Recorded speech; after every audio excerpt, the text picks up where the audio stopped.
Bapak Presiden memutuskan untuk melakukan perubahan susunan Kabinet Merah Putih. Demi Allah saya bersumpah. Demi Allah saya bersumpah. Bahwa saya. Dalam menjalankan tugas jabatan. Akan menjunjung tinggi etika jabatan. Tegak sampai hari nanti. Bukan karena kuat dan hebatku. Dan jangan pernah lelah mencintai Indonesia.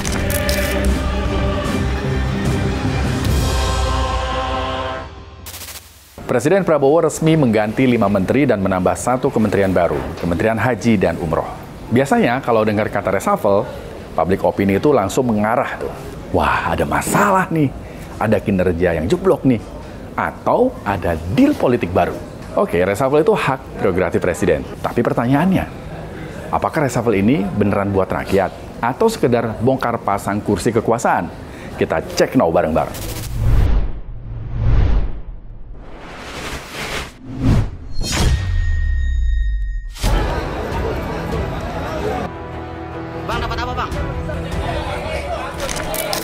Beredar info di kalangan wartawan, Sri Mulyani ini diduga kecewa dengan penjarahan yang terjadi di rumahnya. Sebelum penjarahan, informasi rencana adanya masa yang akan datang itu sudah sampai ke telinga Sri Mulyani. Saat itu Sri Mulyani langsung minta bantuan penjagaan aparat. Tapi sayangnya, penjarahan tetap terjadi. Nah, apakah ini menjadi titik kekecewaan Sri Mulyani? Sampai saat ini masih tanda tanya.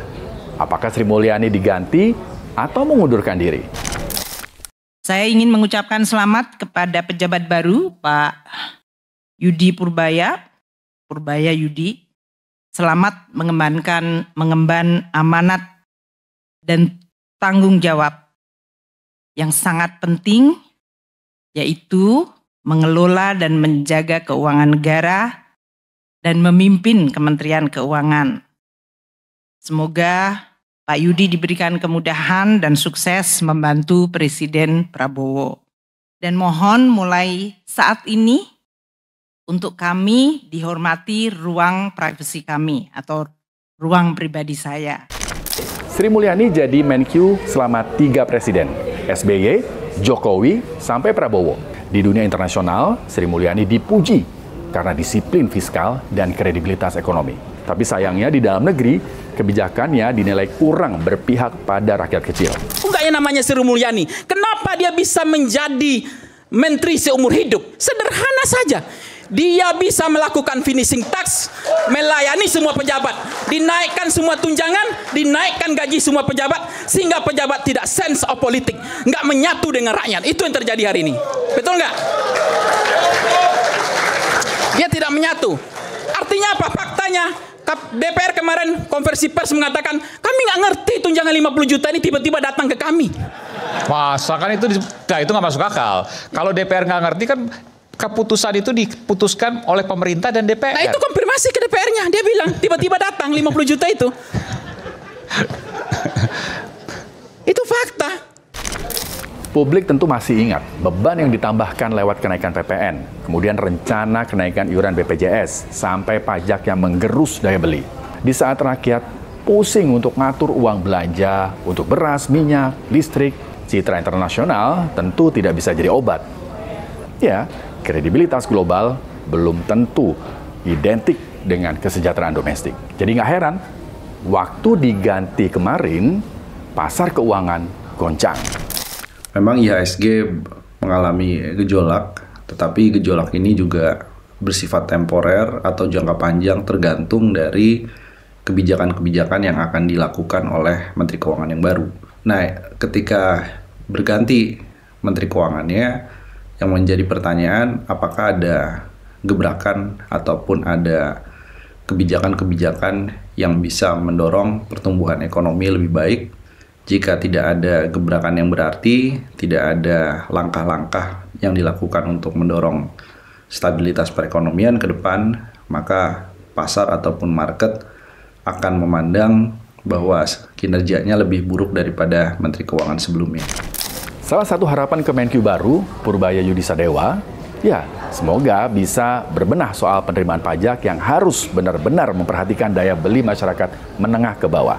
Tapi harus diingat juga, pergantian Menkyu bukan sekedar ganti orang. Ini ganti filosofi mengelola duit negara. Saya sudah 25 tahun jadi ekonom, 10 tahun lebih jadi TTG SBY, 5 tahun jadi Komite Ekonomi Nasional, berapa tahun di KSP, terus membantu Pak Jokowi juga dalam mengatasi krisis 2020 COVID.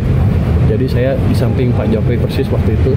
Jadi kalau Anda tanya pengalaman saya, apakah saya cukup tahu? Amat tahu. Jadi Anda nggak usah khawatir. Jadi optimis Pak untuk kenaikan itu tersebut Pak? Optimis. Jadi masa depan kita akan cerah. Domestic demand kita kuat. Asal kita kendalikan dengan baik, kita bisa tumbuh dengan baik. Selain Sri Mulyani, yang menjadi sorotan lain digantinya Budi Gunawan, Menko Polhukam. Pos kementerian ini sekarang diisi oleh Menteri Pertahanan, Syafri Samsudin. Banyak orang tahu track record seorang Budi Gunawan. Pernah jadi Wakapolri tahun 2015-2016, kemudian pernah menjadi Kepala Badan Intelijen Negara atau BIN, sampai kemudian menjadi Menko Polhukam. Banyak juga spekulasi muncul kalau pergantian BG ini nggak lepas dari peristiwa demo yang diwarnai kericuhan akhir Agustus lalu, baik di Jakarta maupun di daerah-daerah lain. Tapi ini langsung dibantah oleh pihak istana. Mas Menko Polhukam kenapa dicopot tapi belum ada penggantinya? Emang kenapa Mas Menko Polhukam dicopot tapi belum ada penggantinya? Ya memang sementara kondisinya begitu. Nanti kalau sudah ketemu. Karena kemarin kericuhan kemarin Mas. Ya tidak ada kemudian karena sesuatu hal yang sangat spesifik begitu. Ini kan semua bagian dari evaluasinya itu kan menyeluruh. Oke, terima kasih ya. Kalau demo besar-besaran kemarin bukan jadi indikator kegagalan Menko Polhukam, terus apa dong? Sudah tentu menjadi tugas Menko Polhukam untuk menjaga stabilitas politik dan keamanan negara. Apapun itu, derasnya opini publik soal demo akhir Agustus lalu sangat erat hubungannya dengan reshuffle.